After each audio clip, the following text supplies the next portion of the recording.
talking about stress. So far, we've covered how stress leads to weight gain, ugliness, stupidity, and death.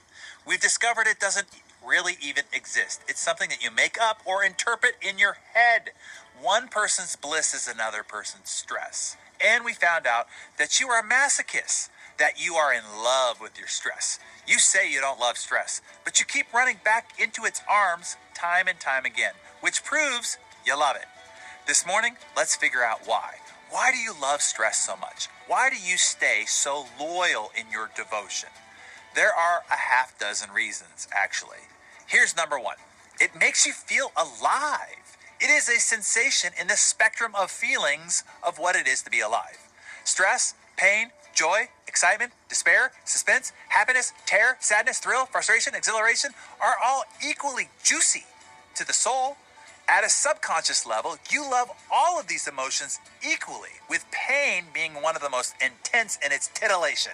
Yes, Mark, I said titillation. There's an excellent explanation of life in the book Illusions by Richard Bach. His thesis is life is an illusion, hence, I guess, the name of the book. Like a movie. A movie appears to be real, and at the time of viewing it, you are actually immersed in that illusion. While watching the movie, you feel suspense, stress, excitement, the fear or horror of the movie. But here's the reality. The images in front of you are not even moving. They only appear to be moving.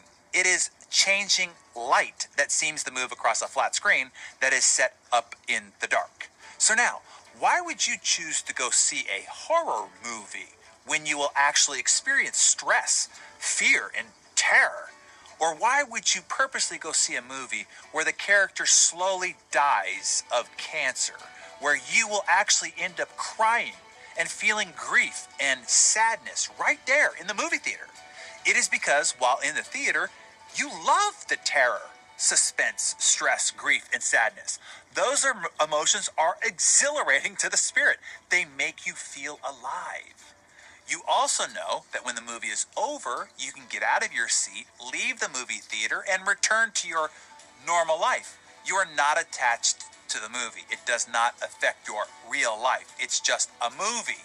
It's an illusion. Heavy stuff here, I know, but stay with me now.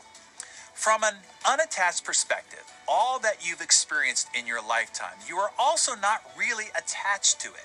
Sensations are all just temporary and were equally exhilarating to your inner spirit. This is why you watch suspenseful or scary movies, soap operas, read mystery novels, tabloids, or newspaper tragedies. You love the temporary feeling of those emotions. This is also why you might create circumstances in your life that give you the opportunity to experience those emotions. Emotions you label as painful, but might be blissful to the spirit.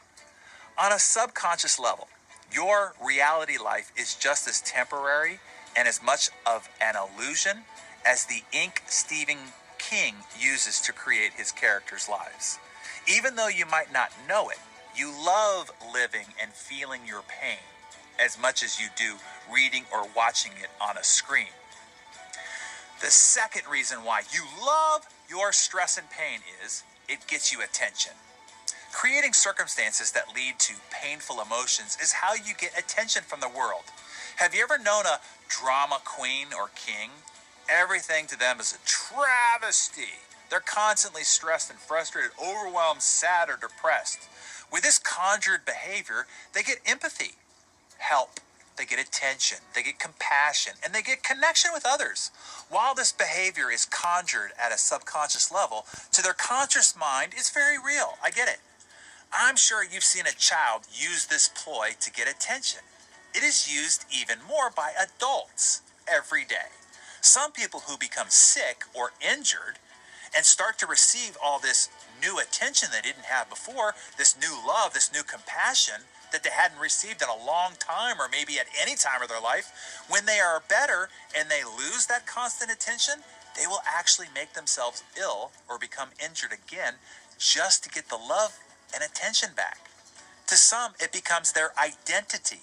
People will constantly approach them and ask, "Hey, how's your ailment doing?" When they are healed, they no longer have that basis of conversation. They don't know what to talk about, and people quit approaching them to show compassion. So they create something else. So stop it. Break off the love affair you have with your stressed identity. Okay, I know these first two may have been tough for some of you to hear. Do you hear that defensive alarm that's sounding off in your head? Good. It's time to face it. Before we cover steps 3 through 6 tomorrow, I want to let steps 1 and 2 really sink in here a bit. Trust me, you can't move on to the other steps if these two aren't truly mastered first. By the end of this series, I expect you to be the conquistador of stress. And hey, don't forget to share these insights by forwarding this to your overachiever friends, family, and colleagues and encouraging them to subscribe to Darren Daily. So what is one stress or pain you will end your love affair with starting today? Declare it in the comments below.